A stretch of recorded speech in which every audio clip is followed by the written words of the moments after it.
Hello and welcome to Knife Delights. It's time for a Way Back Wednesday. Yeah, this is an open tag brought by the man, the legend, the curator of cutlery, Warthog. Thank you, Warthog, so much for starting this open tag, and I hope this video finds you doing well. Before we get into the knife review, I have got a couple brand new channel stickers here, and I just wanted to share them. I got one just today from Randy's WSG. It's an updated sticker there, Wasteland Survival Guide. Thank you so much, Randy. I sure appreciate it. And look at this one. We got one from Mike's Knives, the Curtis Collection, and it's got this neat arrowhead up on the top. Yes, 2 fine channels, 2 fine gentlemen, and 2 fine stickers. Thank you both so much for sending me these stickers. Yep, the Curtis Collection. All right, what I have here today is, to me, a real treasure. It's not that the knife is so old, although it goes back to 1966. It's the Lewis & Clark 1804 on there. And this looks to be the knife is not a commemorative knife, but the sheath was printed with this information on it. So it's Boone's Lick Frontier, 1966. So it looks like they used to hold a gathering or some sort of celebration. Lewis and Clark type, what I'm trying to say here, get together. Yeah. So Boone's Lick, in 1804, Lewis and Clark reported the presence of many saltwater springs in the area that now comprises Howard, Cooper, and Saline counties. This is in Missouri. The largest of these salt springs was Boone's Lick. The area around this spring was ideal for settlement, and for many years, Boone's Lick County was a primary destination for pioneers moving west. Nathan and Daniel Morgan Boone, sons of famous frontiersman Daniel Boone, formed a partnership with James and Jesse Morrison in 1805 to produce salt. Brine water was poured into iron kettles and heated to boiling on a stone furnace. As the water evaporated, salt crystallized in the bottom of the kettle. The salt was shipped by keelboat on the Missouri River to St. Louis. Salt, which was indispensable at the time for preserving meat and tanning hides, was produced at the site until approximately 1833. So that's where we get the Boone's Lick Frontier from. Of course, we've got the coonskin hat. We've got peace and friendship, and it looks like a crossed axe and tomahawk, and shaking hands, and that's to represent the friendships that Lewis and Clark forged with the Native Americans as they did their exploration. So Lewis and Clark was, oh my, it seems these days I can't make it through a video without an interruption. That's all right. Where was I? Anyway, in 1804, Lewis and Clark were sent on an expedition to explore the Louisiana Purchase, which was a lot of land in the Northwest Territory, a lot of land west of the Mississippi River. It pretty much doubled our nation in size. And the expedition was called the Corps of Discovery, and they traveled nearly 8,000 miles, or 13,000 kilometers. The entourage, numbering about 4 dozen men, covered 10 to 20 miles, all 16 to 32 kilometers a day, poling, pushing, and pulling their 10-ton keelboat and 2 dugout boats up the Missouri River. So their mission then was to explore the new land and to be diplomats with the Native Americans. As far as I know, there was only one man that died on that expedition. That was Sergeant Floyd, and that was in and around where present-day Sioux City, Iowa is, and there is a very large Sergeant Floyd memorial there. Okay, so why would this knife be so special to me? Well, I am a descendant of William Clark. I grew up hearing my grandmother talk about us being related to him. My grandmother was a Clark. It was all just family lore, just growing up.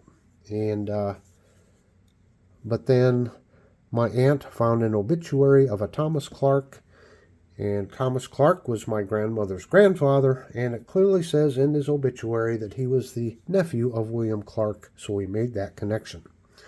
So I found this knife in an antique store. Surprise, surprise. And it is an Imperial.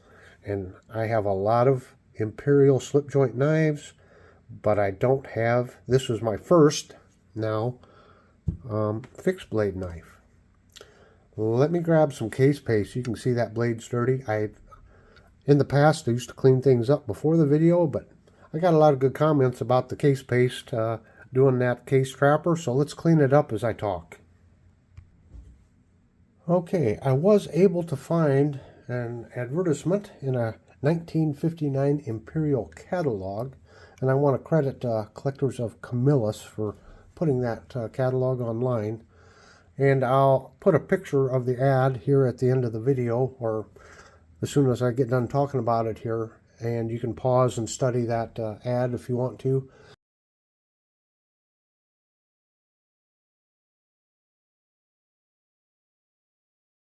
But this is part of the Imperial Stag Head series. As you can see there's a stag on both sides. So the ad reads that these sturdy new stag head hunting knives have beautiful molded handles in brown and ivory tones. The stag's head on both sides of the handle give the appearance of being hand carved. In addition to its appearance, this handle has the added advantage of providing a good, safe grip. So, yep, it does have good purchase, and of course it's swelled down here. Keep your hand from sliding back. The blades are of high carbon cutlery steel, hardened and tempered, and hand-edged. The tang extends through the entire handle. Large brass compression rivets lock handles securely to the blade. Yep, there they are. It has a strong steel guard, and each knife comes in a genuine leather sheath. So this is the genuine leather sheath. This sheath, well, it's kind of deteriorated in the back, but it is nice to know this wasn't some kind of a special model, because the one in the catalog that you'll see, it's this knife and this sheath without the imprint on it. So instead of imprinting on the blade something special for the event, they just printed over on the sheath. So that's kind of nice to know that if I ever needed to, I might be able to find a better sheath for it if I needed it. Okay, let's just kind of clean this blade off just a little bit. So, yeah, I saw this in the antique store. I just had to have it. To get something that's, you know, a connection to your family, your genealogy, it was just awesome to find. Now, a lot of people have a lot of famous people in their family history. If you are a direct relative of someone famous, why, let me know there in the comments, because along with knives and history, I kind of have an interest in genealogy too, so I find it fascinating. All the twists and turns in the family tree, they can be quite fun to study and find out about. So there was a lot of stuff on this knife. It looks like this knife has been used. Certainly looks like it's been carried. Yeah. Of course, the sheath is quite old. And if you don't take care of your leather, why, you know, it will deteriorate. So let's just kind of see what we're ending up with here. My other question for everybody is, do you have an Imperial fixed blade knife? I think they made a lot of knives during World War II, or a lot of military knives, fighting knives, bayonet type knives. I'm not sure of their full history of fixed blades. Like I said, this is the first one I've ever found. So, yeah. And I think I did all right. I got, well, I'll let you know. I paid $25 for this. And I've seen them on eBay for $40 or $50. You know, just the knife without the sheath. So, yeah, I think I did all right. It's nice to find these. Of course, it makes it easy to date, you know, when you got the sheath like that. So you know the knife was probably made in 65 or 66. There, that's one pass with the case paste. Looks a whole lot better. There's a shot of that Imperial tang stamp. See if we can get it focused in there good. And better look here.